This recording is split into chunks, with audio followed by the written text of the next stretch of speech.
এখন এইটুকের মধ্যে বোঝা যাবে যে আমি কপাল খোলা না কপাল পোড়া। যারা জাহান্নামে যাবে তারা দুনিয়ার ইন্ডাস্ট্রি, ফ্যাক্টরি, বাদশাহাত, রাজত্ব, মন্ত্রী, এই সেই সব কিছু হওয়ার পরেও কপাল পোড়া। কি বড় বড় ইন্ডাস্ট্রি আছে, বড় বড় ফ্যাক্টরি আছে, বড় বড় জায়গায় বাড়ি আছে, গাড়ি আছে, এয়ার কন্ডিশন সব কিছু আছে, কিন্তু যাবে কোথায়? ও কপাল খোলা না কপাল পোড়া? আর রিক্সা চালায় খায়, গাছতলায় থাকে, ঝুপড়িতে থাকে, বস্তিতে থাকে, যাবে কোথায়? জান্নাতে। ও কি কপাল বাল্যভাগ্য। এখন একজন কপাল খোলা, একজন কপাল পোড়া। এটুকের কোনটুকের ভিতরে? এই বালে ঘর থেকে নিয়ে মৃত্যু পর্যন্ত। এখন এই সময়টুকে দেখতে হবে তার আমল নেকির আমল না গুনার আমল। বুঝেন নাই? এই সময়টুক নেকির ভিতর কাটে না গুনার ভিতর কাটে? যদি নেকির ভিতর কাটে কপাল খোলা, আর গুনার ভিতর থাকলে কপাল পোড়া। কথা বুঝছেন? বলো না, বুঝছো? হানি বুঝছো? হ্যাঁ, আমি যে হাদিস শরীফ পড়ছি, আল্লাহ রাসূল বলেন, আল্লাহুম্মা আরহামনি বিতারকিল মাআসি। আল্লাহ, আপনি আমার উপর মেহেরবানি করেন। এখন আপনি যে আমার উপর মেহেরবানি করতেছেন, আমি আপনার রহমতের ছায়ার মধ্যে আছি, রহমতের বেষ্টনীর ভিতরে আছি। বুঝবো কিভাবে? বাবায় তসবিরিয়া, মাওলানা মুখস্থ রাখবো সরওয়ার, বাবায় তসবিরিয়া, তার সুরত হলো এই বিতারকিল মাআসি, আমার জীবনটা যেন গুনাহমুক্ত জীবন হয়।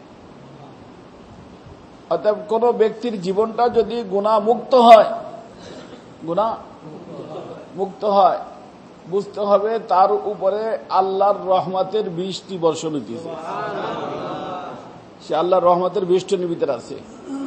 ইন্ডাস্ট্রি নাই, ফ্যাক্টরি নাই, গরিব রোজ আর না রোজ খায়, কিন্তু ওর মতো ভাগ্যবান আর কেউ নেই। আর ইন্ডাস্ট্রি, ফ্যাক্টরি, মন্ত্রী, এই সেই সবকিছু আছে, কিন্তু জীবনটা গুনাহযুক্ত। গুনাহযুক্ত, বুঝতে হবে কপাল পোড়া। ওয়ালা তুশকিনি, হুজুরা বুঝবেন, শাকাওয়াত থেকে শাকাওয়াত। শাকাওয়াত মানে বদবখতি, কপাল পোড়া হওয়া। আল্লাহ আমারে কপাল পোড়া বানায়েন না, বদবখ বানায়েন না। কিসের দ্বারা? বেমাসিয়াতিক, আপনার গুনার জীবন। তো একটা হলো গুনাহ মুক্ত, আর একটা হলো গুনাহ যুক্ত। একজন মুহতামিমও যদি হয় আর গুনাহ যুক্ত জীবন হয়, কপাল পোড়া। আর একজন রিক্সাওয়ালাও হয়, বা ওই মুহতামিমের মাঝের বাবুর্চি হয়, খাদেম হয়, সাফাই করনেওয়ালা হয়, কিন্তু জীবনটাকে গুনাহ মুক্ত, ও ভাগ্যওয়ালা। এই কথাটা কি মনে রাখতে পারবেন? তো আসল ব্যাপার গুনাহ মুক্ত, গুনাহ। আরে কতদিনের ব্যাপার? বালিক যখন হয়ে গেছি তখন থেকে নিয়ে মৃত্যু পর্যন্ত। এখন আমরা এই অবস্থায় চলতেছি, যে কোনো মুহূর্তে হায়াত কি হয়ে যেতে পারে, শেষ হয়ে যাইতে পারে। আর কবে শেষ হবে কারো জানা নাই। আলমে বারজাখে চলে যাব। আলমে দুনিয়াতে থাকা অবস্থায় এই গুনাহযুক্ত, গুনাহমুক্ত। মারনা বুঝছো? এই গুনাহযুক্ত, গুনাহমুক্ত কোন থাকা অবস্থায়? দুনিয়া থাকা অবস্থায়। আপনারা সবাইকে আমার কথাটা বুঝছেন? এখন চিন্তা করেন, এই যে বর্তমানে আমরা যেখানে আছি, যে হায়াতে আছি, হায়াতের মুহূর্তগুলো কত দামি। আল্লাহ, এটা যদি গুনাহমুক্ত হয়, আল্লাহর বন্ধু গুনাহযুক্ত হয়, নাউযুবিল্লাহ মুজরিম। যারা আল্লাহর বন্ধু হবে আল্লাহর গেস্ট হাউস জান্নাতে যাবে, যারা মুজরিম আর অপরাধী হবে আল্লাহর জেলখানা জাহান্নামে যাবে। ফারিকুন ফিল জান্নাহ ওয়া ফারিকুন ফিস সাঈর। এদিক সেদিক করার কোনো সুযোগ নেই রে বাবা। চেষ্টা করতেছি আল্লাহ পাকের, আমার হযরতের তাওয়াজ্জুহাতের বরকত এবং আল্লাহ পাকের মেহেরবানিতে এইভাবে আমি বোঝানোর চেষ্টা করতেছি। বুঝেন, সময়টা অনেক দামি, হুজুররাও বুঝতে হবে। সময় তো এইটু, এর আবার এদিক সেদিক করার সুযোগ কোথায় আছে? এই সময়টুকে কাজে লাগাইলাম, আল্লাহর বন্ধু হইয়া আল্লাহর গেস্ট হাউসে গেলাম।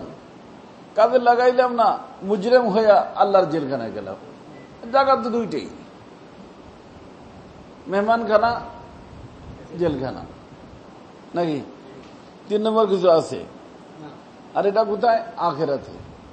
বর্তমানে আছি আলমে দুনিয়াতে। এই জন্য আলমে দুনিয়ার থেকেই এটার সিদ্ধান্ত নিতে হবে। এই জন্য যারা আলমে দুনিয়াতে আসবে না তাদের জান্নাতে নাই, জাহান্নামে নাই। অনেক বাচ্চা আছে না, মায়ের পেটের ভিতর থেকে মরে যায়, এই গাড়ি থেকে নেমে যায়। গাড়িতে উঠছে ঠিক, কিন্তু আবার গাড়ি থেকে নেমে গেছে কোথায়? মায়ের পেটে। অথবা দুনিয়াতে আসছে ঠিক, কিন্তু সকালে করার আগেই কি নেমে গেছে। তার জন্য জান্নাত জাহান্নাম কিছুই নেই। জান্নাত এবং জাহান্নাম নির্ভর করে কিসের উপরে? বালে ঘর থেকে নিয়ে মৃত্যুর আগ পর্যন্ত যে সময়, এই বালে ঘর থেকে নিয়ে যদি গুনাহযুক্ত জীবন হয় জাহান্নাম, গুনাহমুক্ত হলে জান্নাত। কথা বুঝতেছেন আপনারা? আর চেষ্টা করবেন গুনাহমুক্ত থাকার না গুনাহযুক্ত থাকার। গুনার উৎস দুইটা, সবটুকু বলে দিই। নফস, শয়তান। আজাব নফসানি গুনাহ, শয়তানি গুনাহ। নফসানি গুনাহ, দোনো প্রকার গুনার থেকে নিজেকে মুক্ত রাখতে হবে। দোনো প্রকার গুনার থেকে নিজেকে কি রাখতে হবে? মুক্ত রাখতে হবে। আর গুনাহমুক্ত, কথা বুঝছেন? দোনো প্রকার গুনার থেকে। নফসানি গুনাহ করবো না, শয়তানি গুনাহ করবো না। আর নেকি লাইন দুইটাই, আল্লাহর হুকুম, নবীর তরিকা। আল্লাহর হুকুম, নবীর তরিকা, খালাস। এখন আল্লাহর হুকুমের ভিতর কোনটা আছে ফরজ, কোনটা আছে ওয়াজিব, কোনটা আছে সুন্নত, আছে না? সেই হিসেবে সেটা ছোট বড়। এই জন্য আমি একটা কথা বারবার সবাইকে বুঝাই, বাচ্চাদেরকে বুঝাই, আপনাদেরকে বুঝাই, যে ছোট নেকিও ছাড়বো না, বড় নেকিও ছাড়বো না। ছোট গুনাহ করবো না, বড় গুনাহ করবো না। যদি নেকির কাজ ছুটে যায় অথবা গুনার কাজ হয়ে যায়, সাথে সাথে তওবা ইস্তেগফার করে আল্লাহ তাআলাকে রাজি এবং খুশি করে নেব।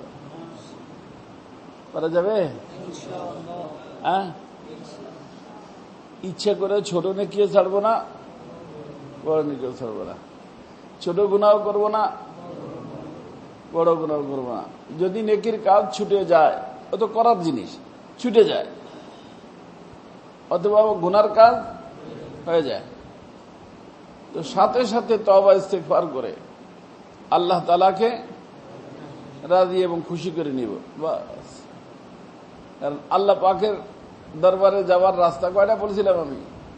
দুইটা। একটা তাকওয়ার রাস্তা, একটা তওবার রাস্তা।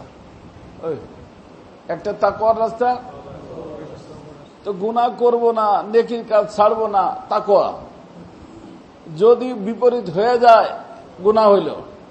এখন এর থেকে বাঁচার রাস্তা কি? তওবা। অথবা আল্লাহর দরবারে যাওয়ার রাস্তা কয়টা হইল?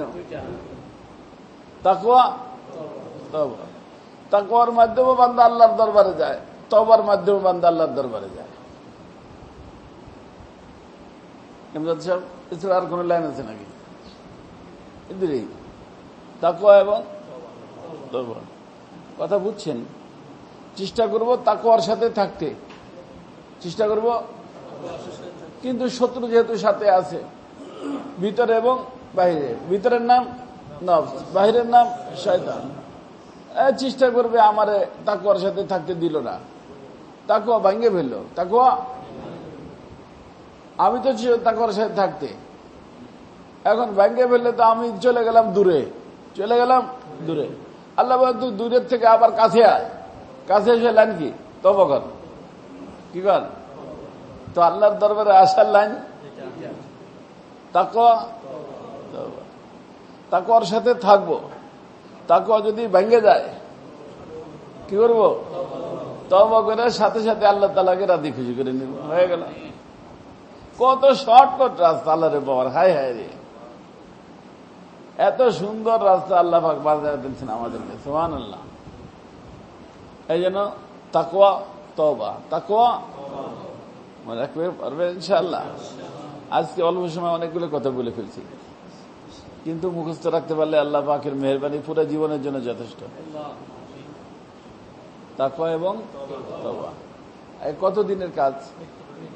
20 বছর, 30 বছর, 50 বছর, হায়াত কতদিন? কোটি কোটি কোটি কোটি কোটি, আনলিমিটেড। তার থেকে এই অল্প একটু সময় এইটুকু টিভির সামনে কাটাবেন, পত্রিকা দিকে কাটাবেন, যে আমি সময় একটু টাইম পাস করতেছি। টাইমই তো একটু করে বাবা, আবার টাইম পাস করো কি দিয়া? কোথায় পাও টাইম? এই পুরো টাইমকে কাজে লাগাবো ইনশাআল্লাহ।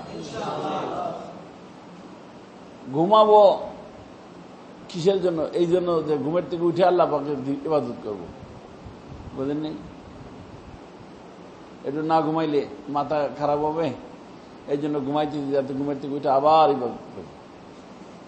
বিরামহীন এই কাজটা করে যেতে হবে। আর নিয়ত রাখতে হবে যে আল্লাহ যদি কিয়ামত পর্যন্ত রাখতো, কিয়ামত পর্যন্ত করতাম, আনলিমিটেড করতাম। হায়াত তো লিমিটেড, করতাম কি? নিয়ত যদি থাকে আল্লাহ পাক আনলিমিটেড, আল্লাহ পাক জান্নাত দান করবে নিয়তের কারণে। এই কারণে পারবা বাবা, সময় কেউ নষ্ট করবো না, পারা যাবে ইনশাআল্লাহ, সময়কে কাজে লাগবো।